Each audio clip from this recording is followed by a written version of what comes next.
Hello hi नमस्कार मो blog को आपण मानक स्वागत करुँ। जदि मो वीडियो आपण मानक भल लगे सब्सक्राइब करने निश्चय भूलें। तो चलते देखिए आज देसी माछ देसी शेवल माछ देसी स्टाइल रोसई आपण मानक मु देखैबी। ये रहा आमर शेवल माछ मुझे भाजी देछि भलसे भी भाजी देछि तापई सोरिष बाटण निहाती देबे। सोरिष बेसर पियाज गरम मसला लंका गुंड तेजपत्र ता सहित मु कमला टाइप रखी देवाई और कटा टमाटो स्पेशल आंबुल स्वाद अनुसार लुण हलदी जहाँ दे पारे आपण मैंने। चलतु प्रोसेस बताऊँ। प्रथम तेजपत्र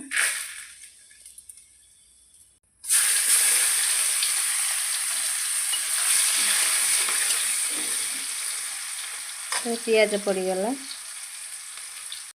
पियाज टी हवापाई अल्प धीमा आंचरे टी कम कर पियाज टा टी मेरून कलर हवापाई छाड़दबा।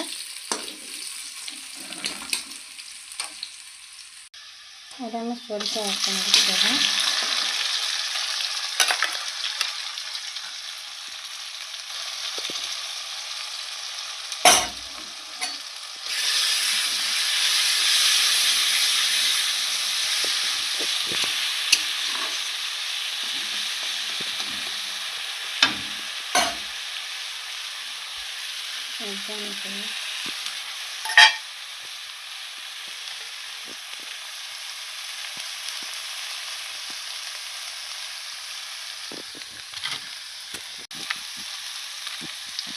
हलदी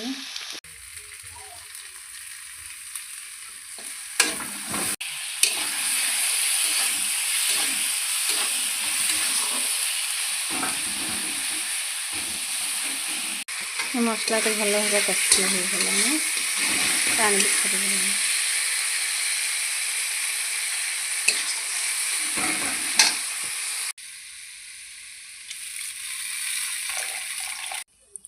दी मिनट छाड़दबा।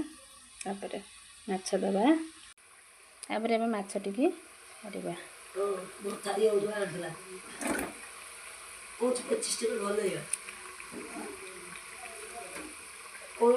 बर्तमान माछ टिकी मु देदेछि तो 5 मिनट पर ओल्लै देकी रखिबा। तो मोर रोषेई आपण मानक केमती लागला निश्चय कमेंट रे कहबे।